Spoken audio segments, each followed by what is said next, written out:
Hello friends, welcome to my channel learning with Komal. आज जो है हम प्रोसेस कोस्टिंग के बारे में पढ़ने वाले हैं। ठीक है, फुल थ्योरी आज मैं आपको कराऊंगी प्रोसेस कोस्टिंग की। क्या मीनिंग होता है, क्या कैरेक्टरिस्टिक्स होती हैं इसकी, क्या ऑब्जेक्टिव्स होते हैं, कौन कौन सी इंडस्ट्रीज हैं जो प्रोसेस कोस्टिंग जो है मेथड को अडॉप्ट करती हैं, है ना, कौन कौन सी इंडस्ट्रीज हैं ऐसी।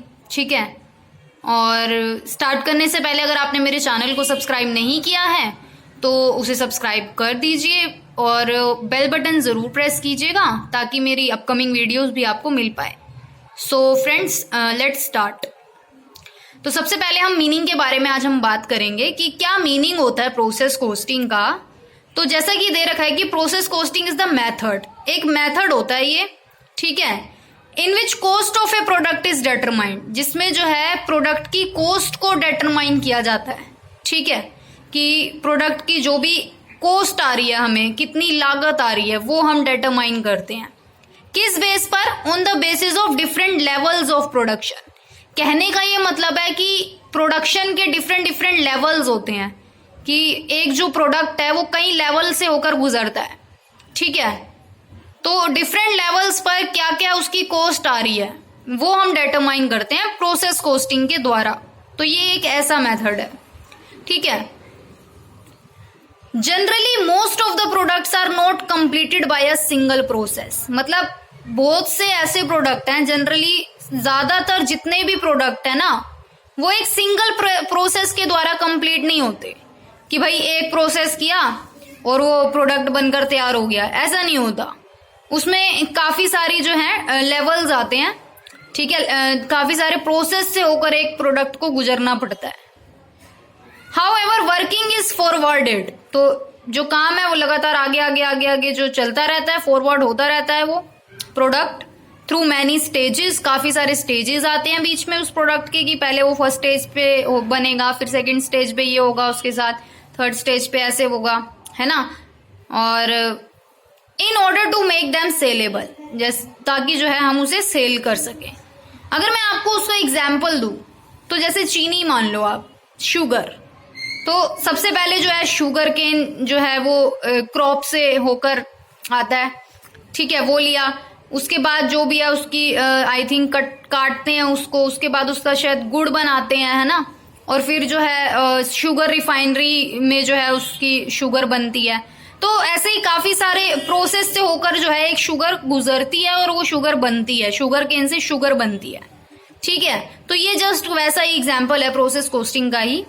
ठीक है, तो thus a product has to pass through various processes, तो इसलिए जो एक प्रोडक्ट है उसको काफी सारे प्रोसेस से होकर गुजरना पड़ता है। Because finished goods of one process is the raw material of the other process. इसका क्या मतलब हुआ कि अगर एक प्रोसेस फिनिश होता है, मान लो पहला प्रोसेस फिनिश हुआ, तो दूसरे जो प्रोसेस होगा, उससे अगला जो प्रोसेस होगा, उसके लिए वो पहले वाला प्रोसेस जो है वो रॉ मटेरियल कहलाएगा। ठीक है, and it continues until the last process, और ये जो है सिलसिला चलता रहेगा जब तक कि लास्ट प्रोसेस तक वो प्रोडक्ट ना पहुंच जाए। ठीक है, और फिर वो जो है गुड्स, फिनिश्ड गुड्स में जो है कंप्लीट ना हो जाए। This work continuous till manufacturing work is not completed. ये जो है वर्क कॉन्टिन्यूअसली चलता रहेगा जब तक कि मैन्युफैक्चरिंग वर्क जो है कंप्लीट ना हो जाए। ठीक है, अब जरा बात कर लेते हैं डेफिनेशन की। क्या डेफिनेशन है प्रोसेस कोस्टिंग की?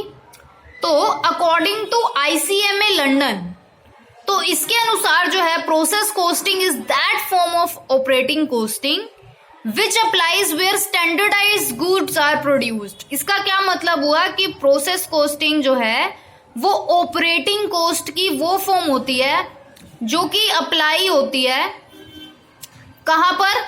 Where standardized goods are produce, जहां पर जो है स्टैंडर्डाइज्ड गुड्स जो है वो प्रोड्यूस होते हैं। स्टैंडर्डाइज्ड गुड्स का मतलब कि जहां पर स्टैंडर्ड्स डिसाइड होते हैं गुड्स के, कि हाँ भाई हमें इतने गुड्स जो है वो हम एक स्टैंडर्ड जो है, एक बेंचमार्क बना करके चलते हैं कि हमें इतने गुड्स जो है वो प्रोड्यूस करने हैं। तो प्रोसेस कोस्टिंग जो है वहीं पर जो है अप्लाई होता है। On the basis of above definition, it can be said that process costing is a method which is use to know the cost of product. मतलब जो अबव डेफिनेशन हमने पढ़ी उससे अनुसार हमें ये पता चलता है कि जो प्रोसेस कॉस्टिंग है एक ऐसा मेथड है which is use to know the cost, जो कि यूज किया जाता है कि ताकि हमें प्रोडक्ट की कॉस्ट पता चल सके at each stage of manufacturing. Her stage पे, मैन्युफैक्चरिंग के हर स्टेज पर जो है प्रोडक्ट की कॉस्ट हमें पता चल सके। अब हम बात करेंगे कैरेक्टरिस्टिक्स की, क्या विशेषताएं होती हैं प्रोसेस कॉस्टिंग की, क्या फीचर्स होते हैं वो देखते हैं। तो सबसे पहले जो है हमें क्या गिवन है, नंबर ऑफ प्रोसेस। तो नंबर ऑफ प्रोसेस का क्या मतलब हुआ कि जो प्रोसेस कॉस्टिंग है एक ऐसा मेथड है जो कि यूज किया जाता है उन प्रोडक्ट्स के लिए जो कि एक प्रोसेस से नहीं कंप्लीट होते, जबकि एक से ज्यादा प्रोसेस के साथ कंप्लीट होते हैं। ठीक है, जिनमें जो है काफी सारे प्रोसेस से होकर उन प्रोडक्ट्स को जो है गुजरना पड़ता है, तो काफी सारे प्रोसेसेस होते हैं। आगे सेकंड पॉइंट कैरेक्टरिस्टिक्स का क्या है, कॉन्टिन्यूअस प्रोडक्शन। मतलब finished product of one process becomes the raw material of second process. यानी कि जब एक प्रोडक्ट का एक प्रोसेस कंप्लीट हो जाता है, यानी कि वो फिनिश्ड हो गया उस प्रोसेस के लिए कि हाँ भाई ये फिनिश्ड हो गया, तो फिर वो जो सेकंड प्रोसेस का जो होगा वो रॉ मटेरियल बनता है। ठीक है, एंड दिस प्रोसेस कॉन्टिन्यूस, और ये जो प्रोसेस है ये कॉन्टिन्यूसली चलता रहता है until finished goods are produce, जब तक कि फिनिश्ड गुड जो है वो प्रोड्यूस ना हो जाए। ठीक है, now the third point is joint and by product. तो अगर आपको जॉइंट एंड बाय प्रोडक्ट का मीनिंग नहीं पता है तो मैं पहले ही आपको क्लियर कर देती हूँ। जॉइंट प्रोडक्ट्स जो होते हैं हमारे, जो कि एक सिंगल प्रोसेस द्वारा बनते हैं, जिनमें जो है जैसे फॉर एग्जांपल अगर मैं आपको दूं जॉइंट प्रोडक्ट क्या होता है, जिसमें मोर देन काफी सारे प्रोडक्ट्स बनते हैं एक ही इनपुट से। जैसे एक मिल्क है, ठीक है, मिल्क से काफी सारी चीजें बनती है, बटर हो गया, घी हो गया, है ना, बटर मिल्क हो गया, कर्ड हो गई। तो ये जो होते हैं जॉइंट प्रोडक्ट्स के एग्जांपल होते हैं जिसमें सिमिलर इनपुट्स यूज होते हैं, वो जॉइंट प्रोडक्ट होते हैं। और जो बाय प्रोडक्ट होता है वो क्या होता है कि आपने कोई प्रोडक्शन किया, ठीक है, और फिर उसी प्रोडक्शन से जो है वेस्टेज बच गया, यानी कि कुछ बच गया। फॉर एग्जाम्पल जैसे अगर आप शुगर रिफाइनिंग में शुगर बना रहे हो, तो शुगर बना रहे हो तो शुगर से जो बचता है वेस्टेज, जिसको हम मोलेसिस बोलते हैं, मोलेसिस मतलब जो छोटे छोटे कण बचते हैं चीनी के, ठीक है, वो बाय प्रोडक्ट का एग्जाम्पल है। ठीक है, जॉइंट प्रोडक्ट का क्या एग्जाम्पल था कि एक मिल्क है, उससे काफी सारे प्रोडक्ट बनते हैं, यानी कि जिसमें सिमिलर इनपुट यूज होते हैं, यानी कि मिल्क जो है वो एक ऐसा इनपुट है जो इन सभी प्रोडक्ट के लिए यूज होता है। ठीक है, और बाय प्रोडक्ट का यानी कि जो इंसिडेंटली बन ही जाते हैं, क्योंकि हमारा मेन मोटिव तो शुगर बनाना है, लेकिन वो जो बची हुई शुगर है, छोटे छोटे दाने, छोटे छोटे जो चीनी शक्कर जिसे बोलते हैं, वो बच गई, ठीक है, वो बाय प्रोडक्ट होते हैं और ये इंसिडेंटल होता है। तो अब इसके बारे में क्या कह रहा है कि various product are produced as joint product और बाय प्रोडक्ट। तो काफी सारे जो प्रोडक्ट है वो प्रोड्यूस होते हैं एज अ जॉइंट प्रोडक्ट और बाय प्रोडक्ट। ठीक है, तो टू मेक देम यूजेबल, अगर हमें उनको यूजेबल बनाना है सेल के लिए, तो these product need processing for which classification of joint cost is done on joint product. तो जो है हमें प्रोसेसिंग करनी पड़ेगी, ठीक है, which classification of joint cost is done. इससे क्या होगा कि हम जो जॉइंट कॉस्ट है उसका क्लासीफाई करेंगे, उसको डिवाइड करेंगे, ठीक है, on joint product and by product पे। Now come to the next point is determination of cost per unit. अब इसमें क्या कह रहा है कि cost of each process is calculated by dividing process cost by the number of units produced. इसका क्या मतलब हुआ कि जैसे मान लो कि एक प्रोसेस है, प्रोसेस ए, ठीक है, तो प्रोसेस ए में जितनी भी यूनिट्स बन रही हैं, मान लो 10 यूनिट्स बन रही हैं, ठीक है, और वो 10 यूनिट्स को बनाने के लिए 100 रुपीज की कॉस्ट आ रही है। ठीक है, अगर 100 रुपीज की कॉस्ट आ रही है 10 यूनिट्स को बनाने के लिए, तो कॉस्ट पर यूनिट कितनी होगी, दोनों को डिवाइड कर दो। तो 10 को 100 से डिवाइड किया, 10 आया, ठीक है, तो 10 जो हो गई कॉस्ट पर यूनिट हो गई। Now come to the next and the last point of characteristics is facilitates comparison. Comparison को कैसे फैसिलिटेट करता है, ये कैसे सरल बनाता है वो देखते हैं। तो to facilitate comparison with market price, अगर जो है ये जो प्रोसेस कॉस्टिंग जो है ये मार्केट प्राइस से जो है कंपैरिजन करने के लिए सरल होता है। समटाइम्स, कभी कभी products are transferred at their transfer price instead of their cost price.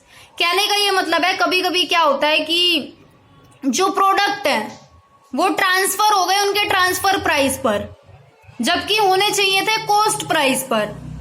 तो ये जो प्रोसेस कॉस्टिंग है ये क्या करती है, उस कंपैरिजन को फैसिलिटेट करती है, इजी बनाती है कि ताकि हमें इजीली पता चल सके कि कॉस्ट प्राइस कितना है और ट्रांसफर प्राइस कितना है। ठीक है, अब जरा हम बात करेंगे एप्लीकेशन ऑफ प्रोसेस कॉस्टिंग कि भाई कौन कौन सी ऐसी इंडस्ट्रीज है, कौन कौन सी ऐसी फर्म्स हैं जो प्रोसेस कॉस्टिंग को जो है अडॉप्ट करती हैं, वो देखते हैं। तो जैसा कि आप देख रहे हैं, following industries adopt the method of process costing. तो ये इंडस्ट्रीज हैं कुछ जो प्रोसेस कॉस्टिंग मेथड को अडॉप्ट करती हैं। तो पहली जो है मैन्युफैक्चरिंग इंडस्ट्रीज हैं, जैसे कि हो गई सीमेंट इंडस्ट्री, आपकी सीमेंट हो गया, पेपर हो गया, ये ऐसे प्रोडक्ट होते हैं जिनको काफी सारी प्रोसेस से होकर गुजरना पड़ता है, like cement, paper, rubber, paint, iron, steel industries. ये सारी इंडस्ट्री जो है प्रोसेस कॉस्टिंग को अडॉप्ट करती हैं। Now the second industry is chemical industries. तो केमिकल इंडस्ट्रीज लाइक मेडिसिन हो गई, ये भी जो है काफी सारे प्रोसेस से होकर गुजरती हैं। सोप्स हो गए, आपके डिटर्जेंट्स हो गए, परफ्यूम्स हो गए। Mining industry, oil, zinc, gold, sulphur, iron, ये सब इंक्लूडेड होता है इसमें। Public utility industries like electricity, gas, water etcetera. तो ये सारी जो इंडस्ट्रीज हैं वो प्रोसेस कॉस्टिंग का मेथड जो है अडॉप्ट करती हैं। ठीक है, तो अब जरा बात कर लेते हैं ऑब्जेक्टिव्स ऑफ प्रोसेस कॉस्टिंग। क्या उद्देश्य होता है प्रोसेस कॉस्टिंग मेथड अपनाने का, तो देखते हैं। तो number 1 point is to ascertain the cost of each and every process during the production, कि हर प्रोसेस की जो है, हर प्रोसेस पे जो है कितनी कॉस्ट आ रही है, ये असरटेन करना। To ascertain the normal loss and abnormal loss and abnormal profit during a series of processes, यानी कि नॉर्मल लॉस असरटेन करना, एबनॉर्मल लॉस निकालना, ठीक है, एबनॉर्मल प्रॉफिट असरटेन करना, ठीक है, during a series of process, कब जो सीरीज चल रही है प्रोसेसेस की उस दौरान। Now the third point is to ascertain separately the cost of joint product and by product, मतलब कॉस्ट ऑफ जॉइंट प्रोडक्ट की कॉस्ट अलग निकालना, बाय प्रोडक्ट की कॉस्ट अलग निकालना। ठीक है, to divide the joint cost of the product between joint products and by product, मतलब जो जॉइंट कॉस्ट आई है उनको भी डिवाइड करना जॉइंट प्रोडक्ट में और बाय प्रोडक्ट में। To control the various factors of cost accounting by ascertaining separately the cost of a series of a production process. इसका क्या मतलब हुआ कि जो कॉस्ट अकाउंटिंग के जो वेरियस फैक्टर्स हैं उनको भी कंट्रोल करना। कैसे? By ascertaining separately the cost of a series, की जो कॉस्ट है प्रोसेसेस की उनको सेपरेटली रखना। ठीक है, जो भी प्रोडक्शन प्रोसेस में आ रही है उनको सेपरेट रखना, हर कॉस्ट को, हर प्रोसेस की कॉस्ट को, ताकि जो है फैक्टर्स को कंट्रोल किया जा सके कॉस्ट अकाउंटिंग के। Now the 6th point is to control various cost factor to minimize the cost, यानी कि कॉस्ट फैक्टर को कंट्रोल करना जिससे कि क्या हो सके, कॉस्ट मिनिमाइज हो सके, कम से कम आ सके। Now the last point is to ascertain the loss due to evaporation during the production activities, मतलब कि लॉस भी, देखो कोई भी प्रोडक्शन एक्टिविटी होती है तो ये ऐसा नहीं है कि उसमें कुछ वेस्टेज ना हो, वेस्टेज होती ही होती है, चाहे वो मामूली हो चाहे वो कितनी भी हो, तो वो लॉस भी जो है वो भी असरटेन करता है ये। ठीक है, तो अगर आपको मेरी वीडियो पसंद आई हो तो लाइक जरूर कीजिएगा, मेरे चैनल को जरूर सब्सक्राइब कीजिएगा। ओके, एंड कॉस्ट अकाउंटिंग की जो है मेरे चैनल पर अलग से एक प्लेलिस्ट है जिसमें आप काफ़ी सारे और भी कॉस्ट अकाउंटिंग के जो हैं टॉपिक्स कवर कर सकते हैं, स्टडी कर सकते हैं। ठीक है, थैंक यू सो मच।